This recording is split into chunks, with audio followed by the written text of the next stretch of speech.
The courtroom froze. A uniformed officer entered from the door and spat straight at Judge Judy's face, growling, "I don't like you." Gasps echoed off the wooden walls as the bailiff lunged forward, but Judy didn't move. The spit glistened against the harsh courtroom light, the kind that exposes everything. Her gaze, sharp as a blade, met his trembling arrogance. Silence swallowed the room. Then, in a voice cold enough to cut glass, she said, "Congratulations, officer. You just arrested yourself." But the officer just laughed, and what he said next shocked everyone. Ready for the twist? Grab your popcorn and hit that subscribe button. The laugh still echoed, raw and jagged, hanging in the courtroom air like the smell of burnt metal. The bailiff froze mid-stride, unsure whether to react to the spit or the defiance behind it. The second officer, Miles, shifted his weight, hands resting near his belt, eyes scanning the room for approval that never came. Judge Judy didn't flinch. She sat perfectly still, the thin line of her mouth tighter than a locked vault. The spit slid down her cheek, catching the white glare of the overhead light. She reached for a tissue, wiped slowly, then placed it on the bench beside the gavel like evidence. "Are you proud of that, officer?" Her voice didn't rise. It sank heavy and deliberate. The laughter from the uniformed man faltered. "You think your little show scares me?" "We answer to the law, not to daytime drama." "You are the law," she replied, "and that makes this worse." The bailiff finally moved, stepping between them. The tension was thick enough to hold its own breath. Every camera light blinked red. Every spectator leaned forward as if watching something sacred break. Judy's eyes never left the officer's. "Name and badge number," he smirked. "You already know it." "Say it," she insisted. His partner, still silent, turned slightly toward him, an almost imperceptible shake of the head. "But arrogance loves witnesses." The man puffed out his chest. "Sergeant Derek Miles, Los Angeles PD." The way he said it was a dare. Judy's gavel struck once, sharp, surgical. "Then, Sergeant Miles, consider this your first and final warning. In this courtroom, respect isn't optional. It's evidence of discipline." He laughed again, shorter this time, more like a nervous tick than amusement. "Discipline, please? You people wouldn't last a minute on the street." The crowd gasped. The second officer, Hale, lowered his gaze. Sweat traced the edge of his temple. Judy leaned forward, voice soft enough that the microphones had to chase it. "And yet here we are on the street of truth." Silence followed. A kind of silence that measures character. Even the hum of the light seemed to pause. Eli Rodriguez, the plaintiff, clutched his worn folder on the plaintiff's table, eyes darting between them. He looked like someone who'd seen this arrogance before and lost something to it. Judy turned toward him briefly. "Mr. Rodriguez, you will have your say." Then back to Miles. "But first, Sergeant, tell this courtroom what you think gives you the right to treat it like a locker room." Miles's smirk cracked, a single muscle twitching near his eye. "Because I know people like you can't touch us." That line landed like a slap against the wooden walls. The bailiff's jaw tightened. Judy didn't answer right away. She just tapped the gavel's handle twice. Slow, deliberate, like a heartbeat counting down. Then, quietly, "Then today, Sergeant Miles, we touch the truth." Her gaze held him there, long enough for the arrogance to feel cornered. Somewhere behind the silence, the hum of the courtroom cameras returned, recording every second of his unraveling. The clerk stepped forward with a sealed folder marked "Complaint, Br 4721. Judy's fingers brushed the edge. "Let's see what kind of truth bleeds when this opens." The sealed folder hit the bench with a soft thud that echoed louder than the gavel ever could. Judge Judy didn't look away from Sergeant Miles as she opened it. Pages whispered like ghosts of forgotten truths. "Mr. Rodriguez," she said without glancing up, "you filed this complaint 3 months ago, correct?" Eli Rodriguez rose slowly from his chair. His hands trembled, not from fear but from remembering. He was in his late 20s, grease stains faint on his fingernails, the kind that never wash out no matter how many times you try. A mechanic by trade, an ordinary man who had the misfortune of meeting the wrong badge on the wrong night. "Yes, Your Honor," he said. His voice cracked once, then steadied. "I tried to, but they told me it wouldn't go anywhere." Judge Judy's eyebrow lifted. "Who told you that?" He hesitated. "The officer who took my report." Miles chuckled, leaning back in his chair. "Maybe because it was nonsense, Your Honor. He was speeding. We stopped him. He got loud. Typical." Eli's gaze hardened. "You took $400 out of my wallet and said, 'Consider it a lesson.' A ripple of murmurs spread through the courtroom. The bailiff's stance straightened, like gravity had suddenly increased. Judy's voice remained calm, surgical. "And did you record this, Mr. Rodriguez?" Eli nodded toward his lawyer, who handed a flash drive to the clerk. The screen behind the bench flickered to life, grainy body cam footage from the night in question. The camera shook as flashlights cut through darkness. Miles' voice rang out, "Get out of the car." "Hands on the hood," Eli complied. No aggression, no threat, just confusion. Then came the sound of mocking laughter. Miles and Hale joking as they rummaged through his vehicle. Judge Judy's face remained unreadable, her eyes narrowing slightly at each word. "Pause it," she said softly. The footage froze on the image of Miles' hand, gripping a wad of cash. "Play it again, slower." The sound replayed slower now, each syllable stretched until it scraped. Miles shifted in his seat. "You can't even see what that is." "Could be anything. Could be integrity," Judy replied, "but it isn't." The courtroom exhaled collectively. The air felt different now, heavier, honest. Eli swallowed hard. "After that night, they followed me home twice. I stopped leaving after dark. I thought it was over until they laughed at me in front of my shop." Judge Judy leaned back, silent for a moment, the kind of silence that carries judgment before words arrive. "Officer Hale," she said, turning to the quieter man, "is any of this fabricated?" Hale's lips parted, but no sound came out. His eyes darted toward Miles. The loyalty was visible, like a chain he couldn't break. "No, ma'am," he muttered finally. Miles turned sharply toward him. "What did you just say?" But Hale didn't answer. Judge Judy tapped her gavel once, cutting through the noise. "We will continue," she said, her tone a razor. "Play the remaining footage." The lights dimmed slightly as the video resumed, grainy shadows moving in a world where authority was supposed to mean safety. The timestamp on the footage blinked, then glitched. 2 minutes disappeared in silence. Judge Judy leaned forward, eyes narrowing. "Tell me, Sergeant, why is there a gap?" The courtroom lights dimmed further, as the glitch froze the video mid-frame. A warped reflection of Sergeant Miles's face lingered on screen, half sneer, half static. The silence that followed was brittle. One wrong breath could shatter it. Judge Judy's eyes stayed fixed on the frozen image. 2 minutes of missing footage, she said softly. "That's not a glitch. That's a choice." Miles folded his arms.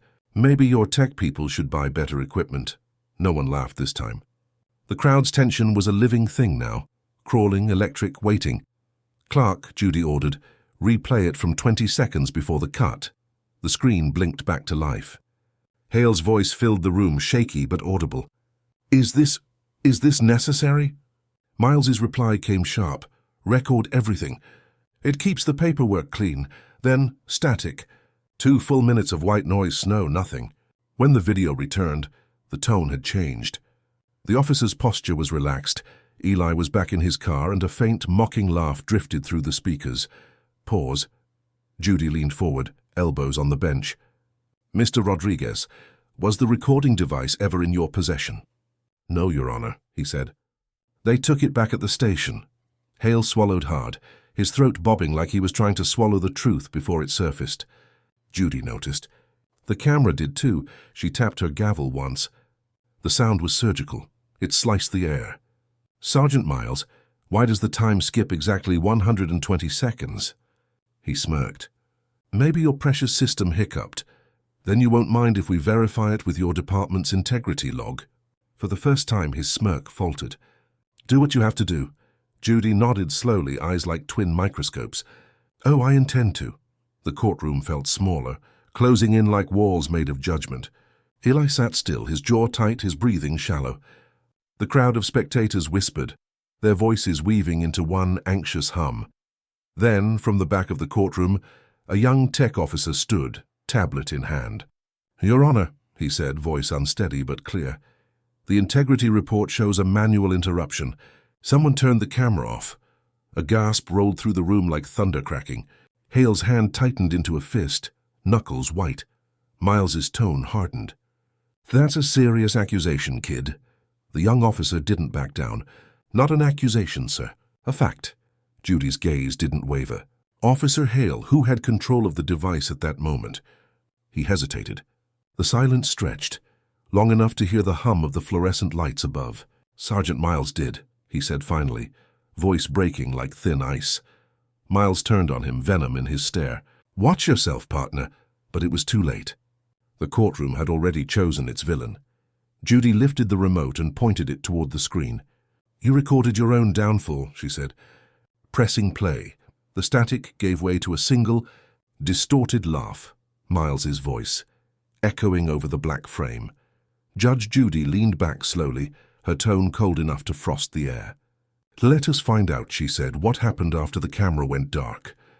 The video faded to black, but the silence it left behind stayed alive, heavy, sentient, almost breathing. Judge Judy set the remote down with the same precision surgeons use to set down scalpels.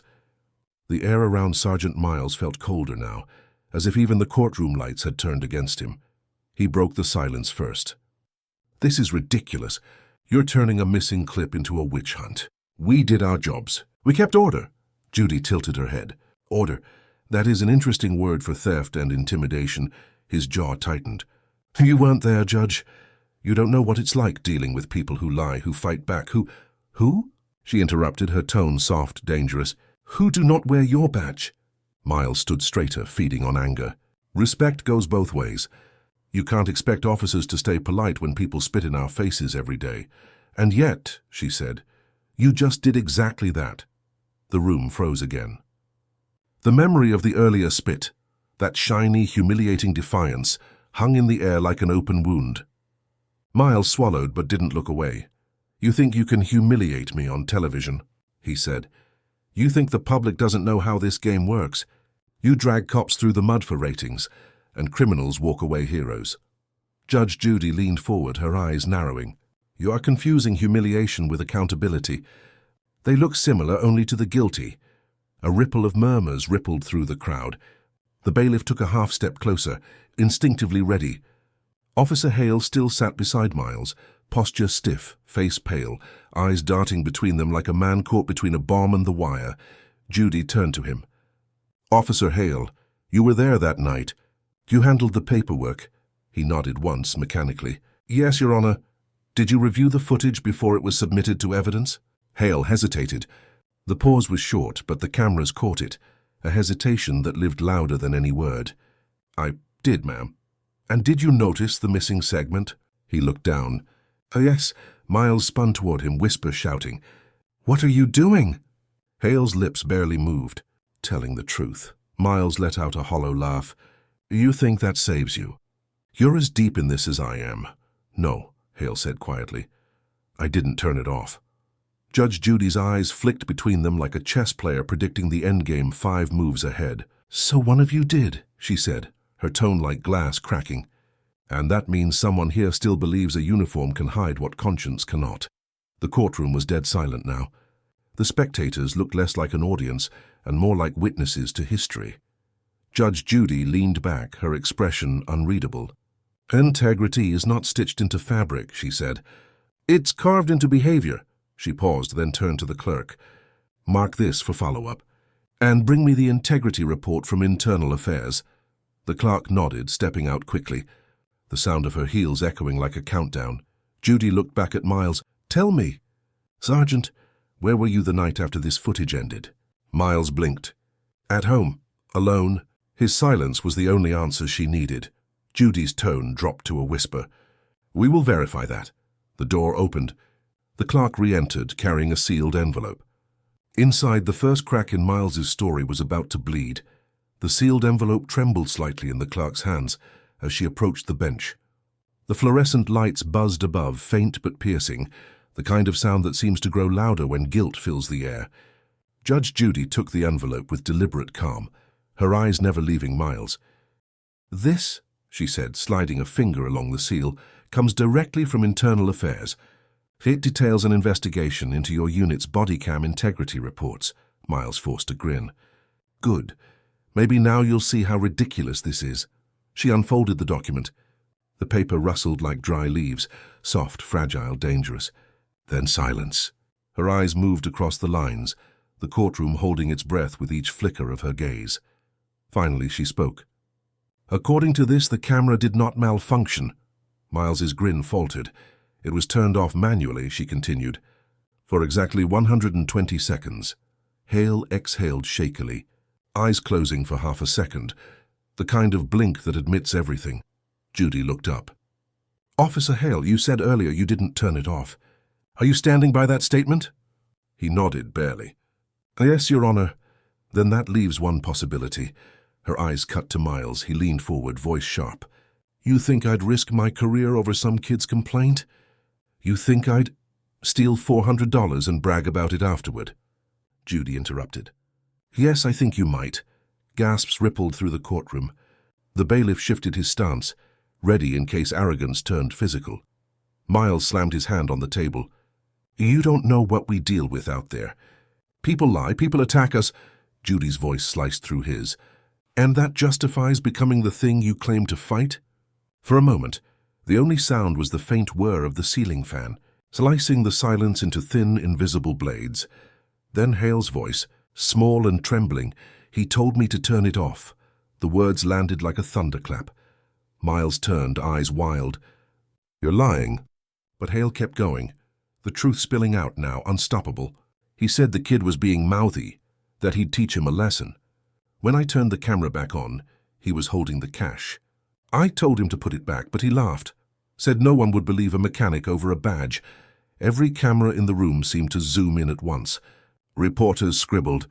The audience shifted, whispering words that sounded like judgment. Judy's face didn't change, but her voice softened, not out of mercy, but out of precision. You understand, Officer Hale, that admitting this implicates you as well.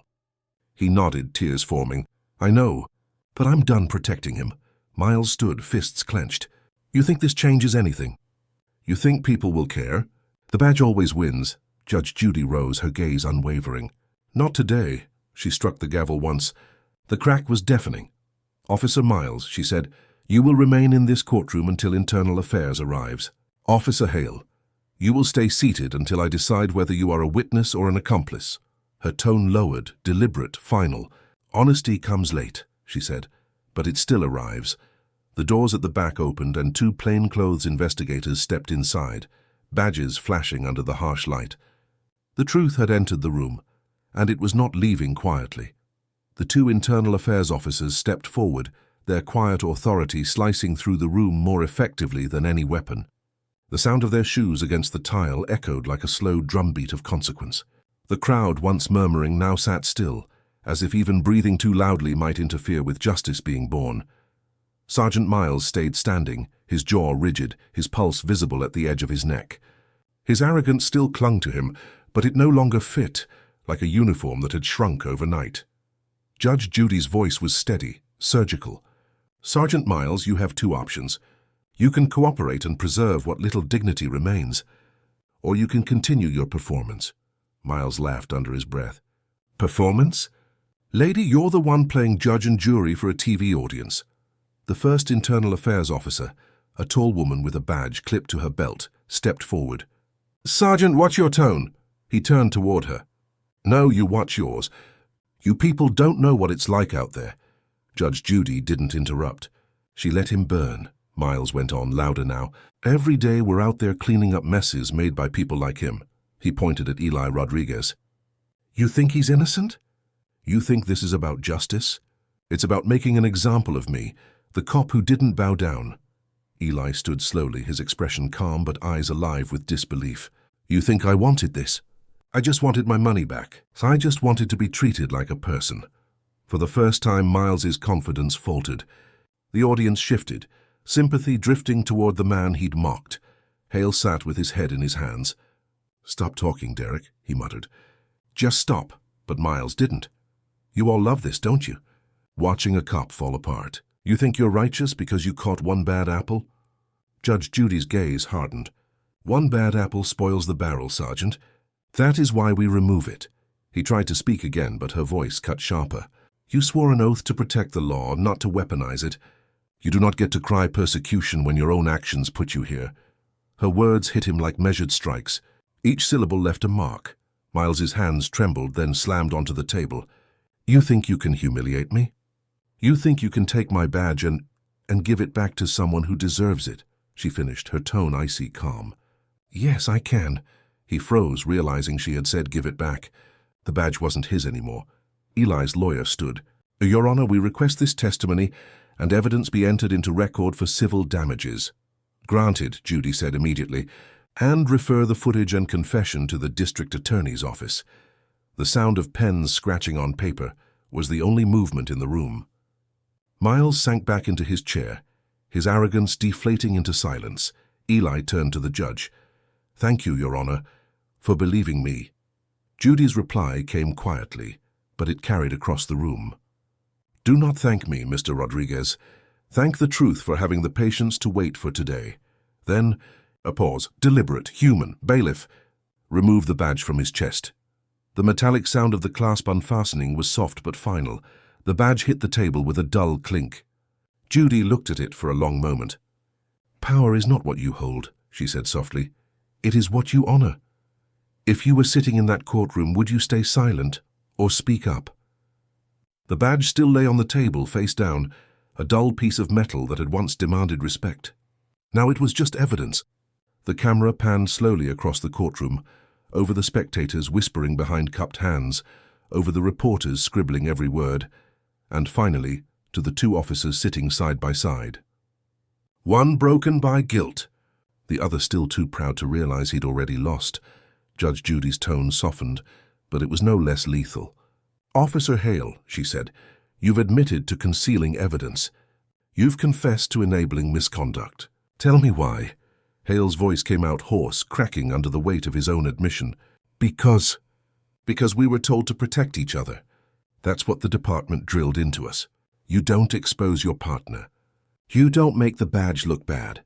And does the badge look better now? He looked down. No, Your Honor. It looks exactly like what we let it become. Miles scoffed beside him. He's just trying to save himself. You think he didn't take the cash? You think I was alone? Hale turned to him, eyes red. I didn't take your money.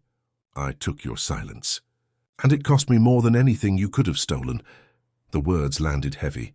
Even the bailiff's stance softened, a silent acknowledgement that the truth had just drawn blood. Judge Judy adjusted her glasses, flipping open another file. These are internal memos from the last 2 years, she said. 12 complaints. 6 of them dismissed before formal review. Everyone involving your unit. The crowd stirred. Cameras clicked. Internal affairs buried those, Miles said. Standard procedure. You have no idea how many fake reports we get. Her gaze snapped toward him. Do not insult me with that excuse. When 6 people use the same words, intimidation, extortion, retaliation, it is no longer coincidence. It is culture. Miles's jaw flexed. He said nothing. Hale finally looked up. You think they didn't warn us? He said, his voice trembling. Every rookie hears it. Protect the blue first or the blue won't protect you. They make loyalty sound like honor, but it's fear. Fear dressed up as duty. The courtroom went utterly still. Judge Judy leaned forward, her tone a whisper of truth slicing through the pretense. Loyalty built on lies isn't brotherhood. It's bondage. For the first time, Hale didn't look like a cop. He looked like a man realizing what his loyalty had cost. His eyes flicked toward Eli, the man who'd been humiliated, robbed, and silenced. The man he could have helped, Miles muttered under his breath. You're weak. Hale didn't respond. Instead, he faced the judge fully. If being honest makes me weak, then I've been strong for all the wrong reasons. Judy gave a single nod, not approval, but acknowledgement. And that, Officer Hale, is the first true act of service I've seen from you. Miles turned, furious. You can't judge us. You need us! The outburst echoed off the courtroom walls, shaking the last illusion of power he had left. Judy stared at him, her eyes like stormlight. Justice doesn't need arrogance, Sergeant. It needs accountability. The doors at the back opened again, this time not internal affairs, but a new figure, the Deputy Chief of Police. His presence silenced the room instantly. His first words would decide whether the system itself was on trial. The heavy oak doors swung open, and the Deputy Chief of Police entered. His uniform gleamed with authority, polished brass, crisp creases, and eyes that had seen too much to pretend anymore. Every head in the courtroom turned. The hum of whispered speculation cut off instantly. Even Sergeant Miles straightened, though it was less out of respect and more out of fear disguised as pride. "Your Honor," the deputy chief said. "Voice steady. I've been following these proceedings closely." Judge Judy didn't rise. "Then you've seen what your department has allowed." He nodded once, slow, deliberate. "Yes, and I've also seen something else, something you set up." The crowd stirred. Judy's expression remained calm, but a faint glint in her eyes betrayed that she knew where this was going. "Explain," she said. The deputy chief turned toward the gallery, scanning the room before facing the bench again. "The footage, the missing minutes, the confession. They weren't accidents of fate. They were bait." Miles blinked, frowning. "What the hell are you talking about?" The deputy chief continued, voice like granite scraping steel. "Your Honor contacted us weeks ago, before this hearing even began. She suspected internal corruption, but needed it exposed publicly to undeniably." The audience gasped. Even Eli looked stunned. Judge Judy finally spoke. "When justice hides in shadows, arrogance thrives. So yes, I set a stage. And you, Sergeant, performed perfectly." Miles took a step back, eyes darting toward Hale. You knew?" Hale's face was pale, his body rigid. "They approached me after the last complaint," he said softly. "They told me if I testified truthfully, I'd be granted protection. I didn't know she'd—" "I recorded live." The courtroom erupted, and flashes, whispers, disbelief.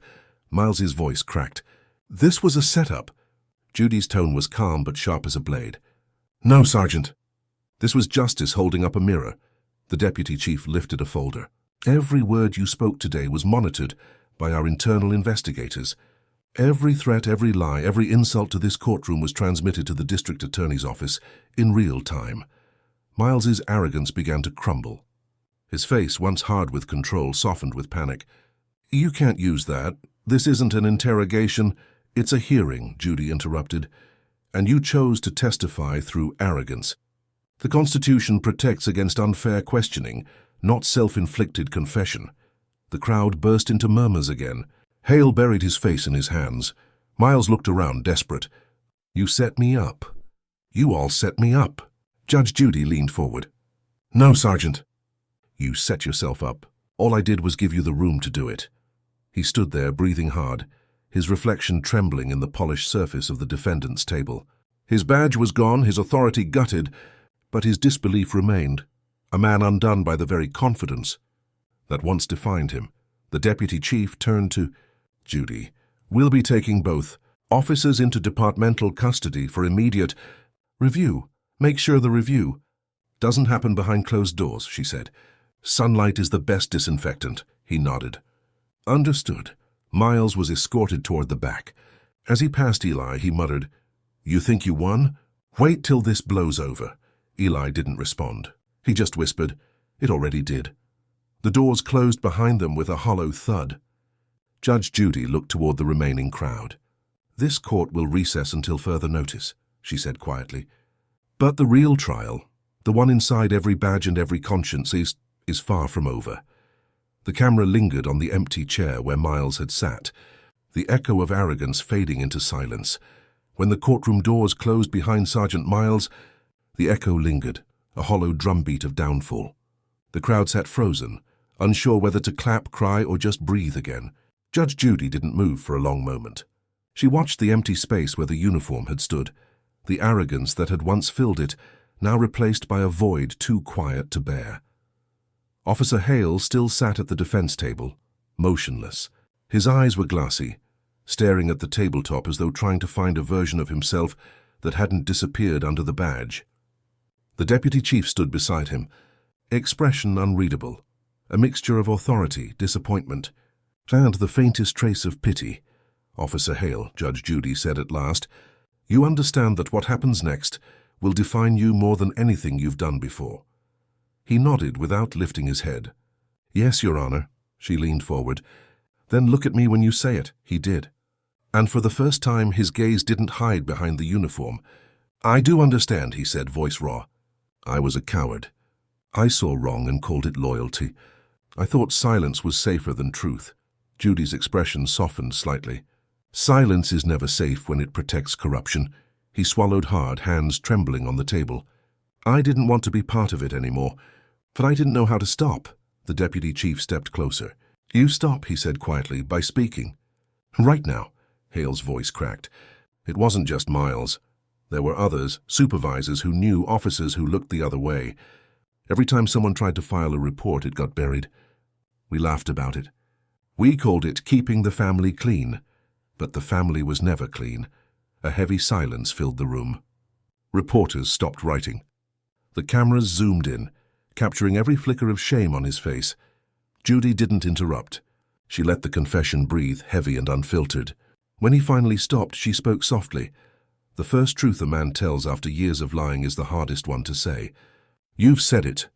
Now you live with it." Hale nodded, tears spilling freely now. "I'm sorry, Your Honor. I'm sorry to Mr. Rodriguez, to everyone." Eli's voice rose from the gallery, calm but steady. "You should be, but I hope you mean it." Hale turned toward him. "I do. I swear I do." The deputy chief laid a hand on Hale's shoulder. "You'll testify to everything you said here, under oath on record. The department will no longer protect silence." Judy folded her hands. "That will be your redemption, Officer Hale. Not words, but testimony." He nodded again, trembling. "I'll do it." For a brief moment the courtroom felt lighter, as if the truth itself had opened a window. Then, from the back row, a reporter shouted, "Isn't it too late for redemption? Shouldn't he face charges too?" Judy's gaze moved toward the sound. "Justice," she said firmly, "isn't vengeance, it's consequence." The words stilled even the most cynical voices. "Do you think remorse should ever erase guilt? Or does justice demand punishment no matter what?" The bailiff approached the bench, whispering something that made Judy's eyes narrow. She straightened slowly. "Bring me the evidence folder," she said. "It's time we see how deep this truly goes." The camera followed her gaze to the sealed brown file waiting on the clerk's desk, labeled Confidential Witness Statements. The next truth was already scratching to get out. The bailiff crossed the courtroom slowly, each footstep landing like a metronome of suspense. In his hand, the brown folder marked Confidential. Witness statements looked heavier than paper had any right to be. Judge Judy watched its approach like a hawk watches a shadow, motionless but ready to strike. When it reached her bench, she didn't touch it immediately. Instead, she looked at Officer Hale, still seated at the defense table. "You said there were others," she said quietly. "People who looked away, people who knew." He nodded, eyes fixed on the folder. "Yes, Your Honor." "Then you already know what's in here," she said, sliding her hand across the manila surface. Hale's silence was answer enough. Judy peeled the seal open. The rustle of thick documents filled the room, echoing off the wooden walls. She lifted the first page, a statement written in shaky handwriting, dated nearly a year ago. "This," she said, "was signed by a man named Patrick Owens. Do you recognize that name?" Hale hesitated, then nodded. "He's a tow truck driver. He used to help on accident scenes." Judy read aloud. "Officer Miles confiscated my dash cam and said he'd return it after review. It never came back. A week later, I got pulled over 3 times for routine checks," the gallery murmured. The deputy chief's face tightened, jaw locked in disbelief. Judy continued, flipping through pages. "Here's another. A single mother fined twice for expired tags she'd already paid. Another from a shopkeeper who claimed an officer demanded insurance money for security. She looked up, eyes sharp as glass. All connected to your unit." Miles's name appeared again and again, a signature of corruption left like graffiti across lives that never made the news.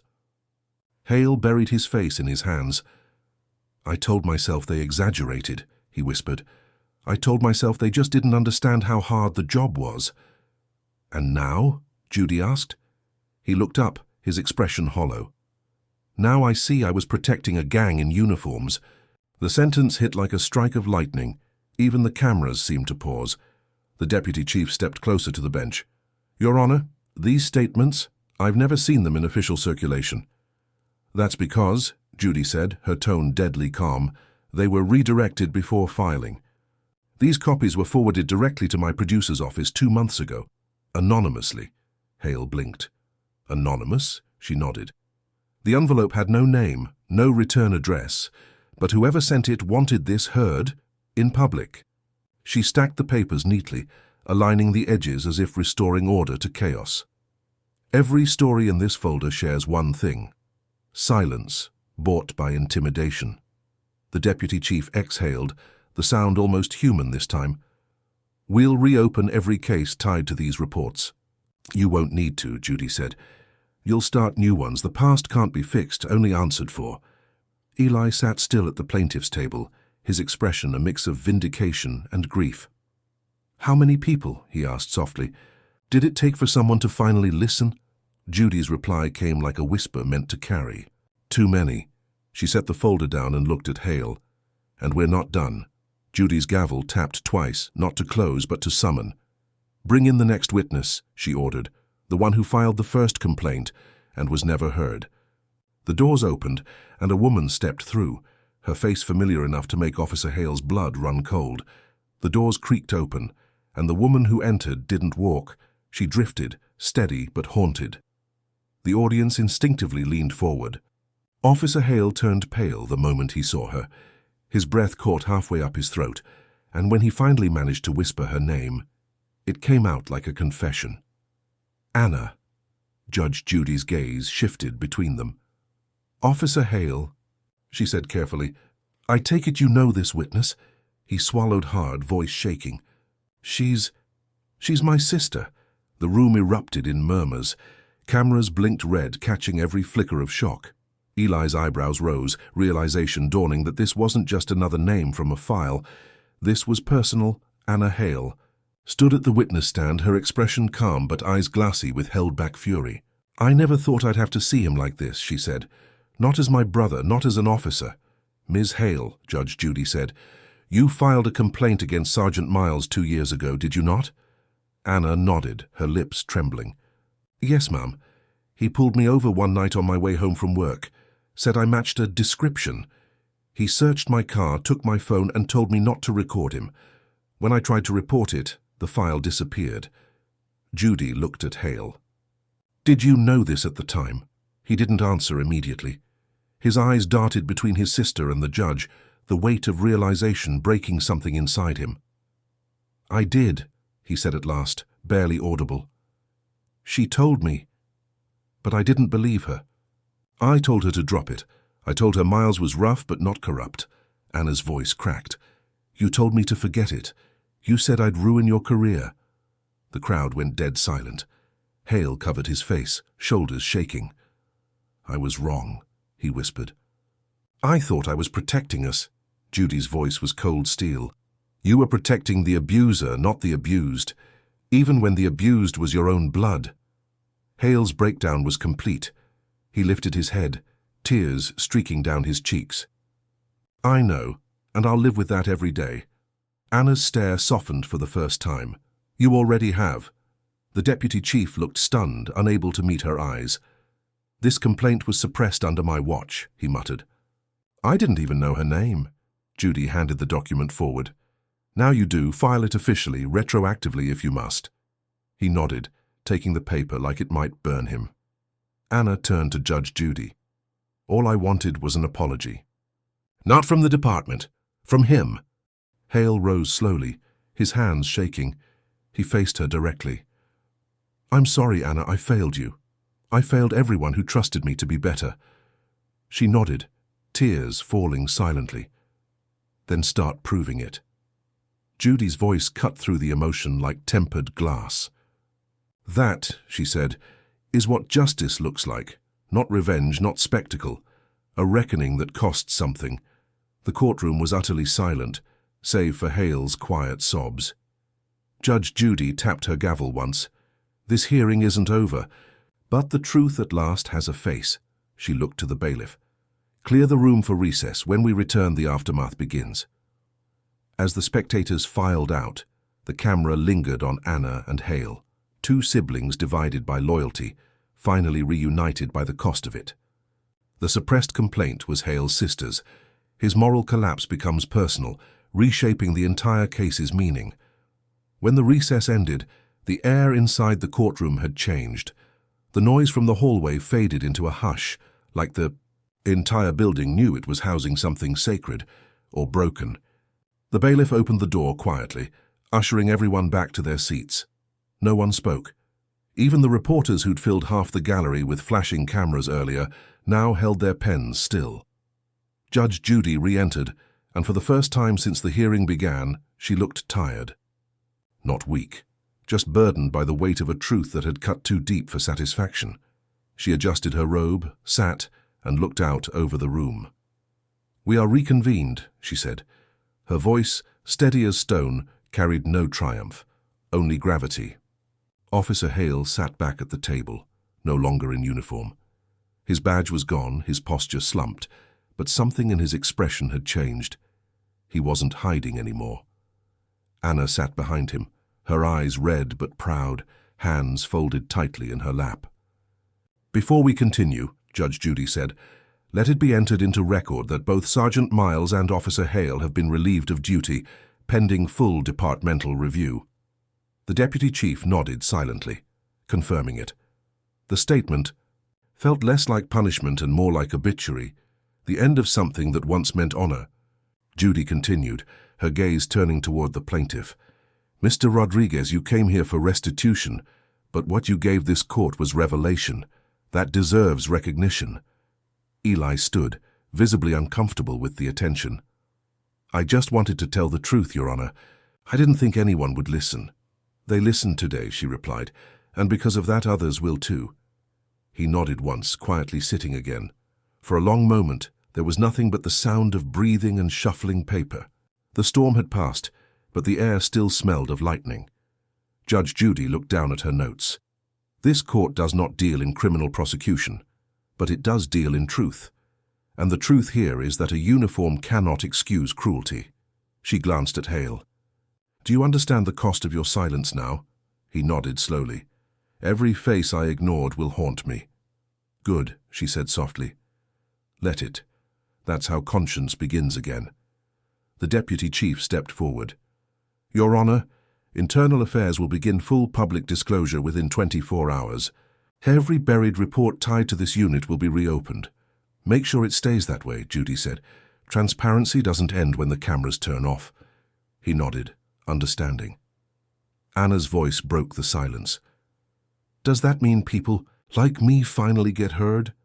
Judy looked at her, the faintest trace of compassion in her eyes. "That means people like you built the reason we listen in the first place." The words landed gently, but the impact rippled. You could see it in every face. The understanding that justice, when real, isn't loud. It's quiet, heavy, lasting. Eli exhaled slowly, shoulders easing for the first time. Judy looked down at the paperwork in front of her. 2 badges, one tarnished, one surrendered. She placed them side by side on the bench. "We've seen corruption punished," she said softly. "Now let's see if redemption can survive it." Her gavel rested beside the badges, waiting. One more strike left before the final reckoning. By the next morning, the story had already escaped the courtroom walls.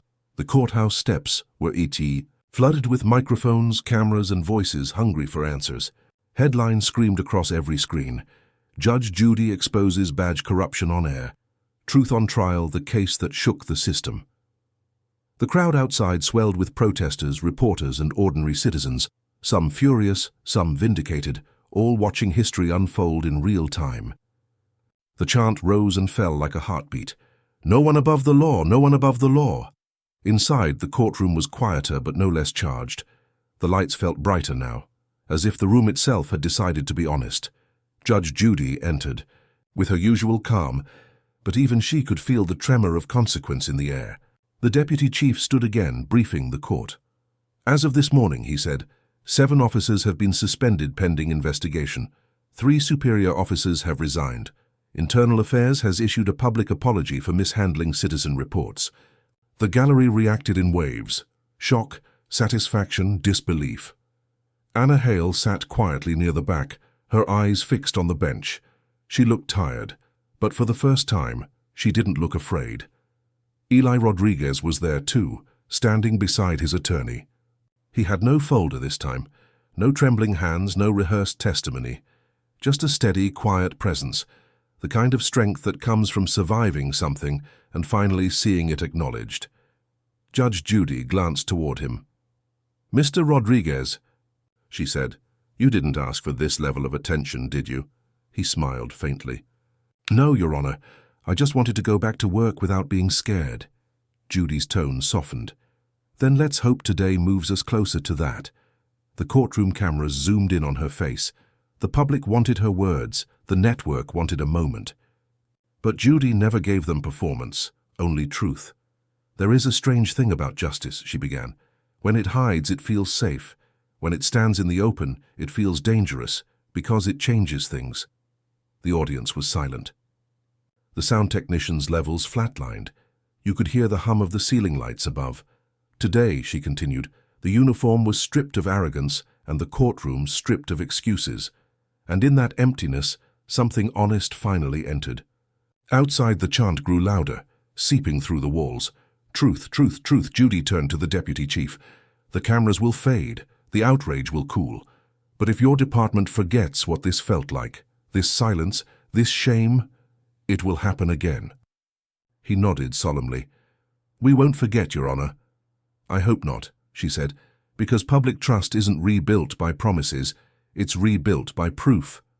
She looked down at the two badges on her bench. Their surfaces reflected the courtroom light unevenly, one dull, one still faintly polished. Side by side, they looked like metaphors wearing metal. Judy pressed her fingertips against the bench and whispered, almost to herself, "The world saw the corruption. Now let's see if it can see the humanity." Outside, thunder rolled in, the distance blending with the crowd's roar, the sound of justice turning into change. The storm that had gathered outside broke by afternoon.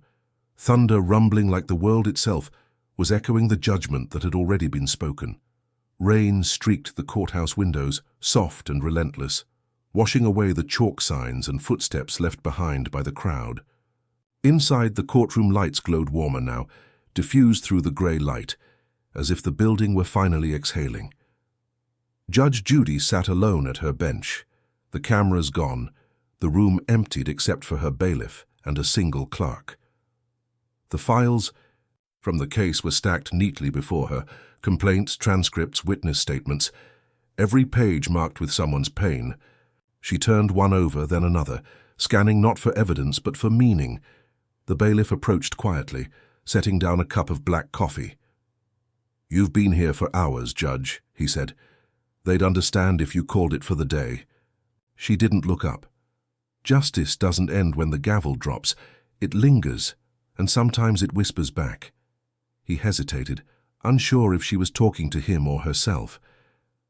"You think those officers will ever really change?" he asked finally. Judy leaned back, eyes unfocused, tracing the raindrops sliding down the window. "Change begins when excuses end," she said. "But some people treat guilt like oxygen. They can't breathe without it." The bailiff nodded, quietly absorbing her words. He'd seen her angry before, sharp and fiery. But this was different. This was quiet sorrow, the kind that comes after justice is done but peace still hasn't arrived. She opened the final page of her notes. Written in her own hand were 3 phrases: arrogance, exposure, consequence. She stared at them for a long time, then added a 4th, redemption. "Do you believe in that?"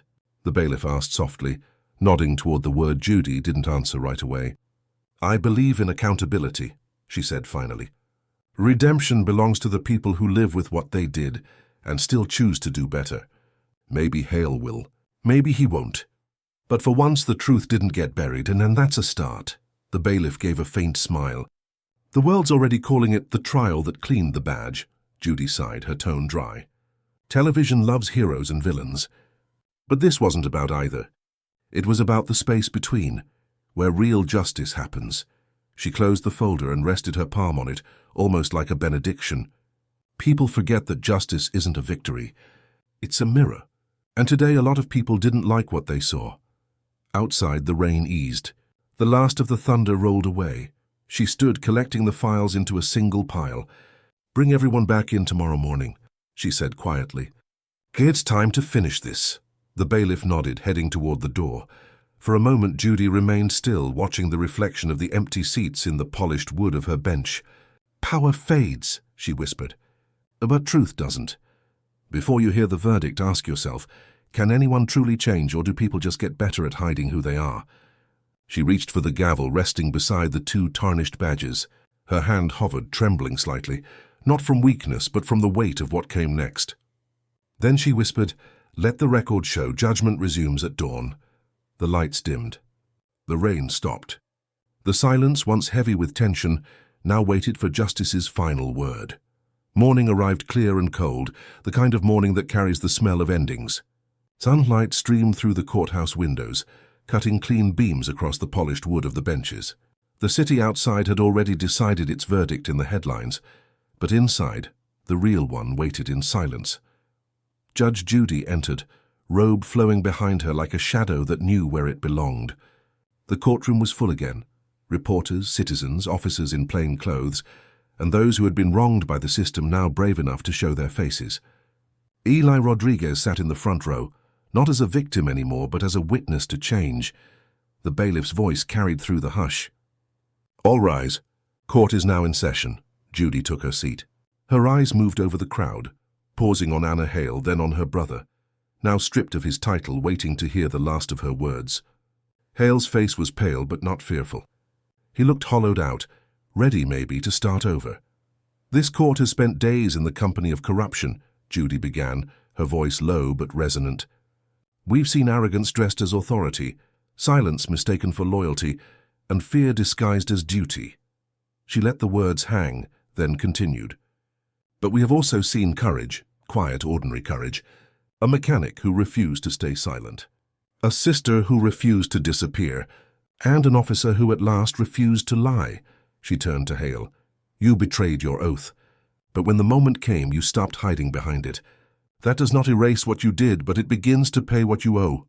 Hale nodded, tears in his eyes. "I'll testify, Your Honor, every case, every name. No more secrets. See that you do," she said, "and make your apology count in deeds, not words." The deputy chief stood at the side, expression unreadable. "Your Honor, the department has formally initiated charges against Sergeant Miles and his accomplices. Officer Hale's cooperation will be documented in full." "Good," Judy said. "Justice doesn't belong to the loudest voice. It belongs to the one that finally speaks truth."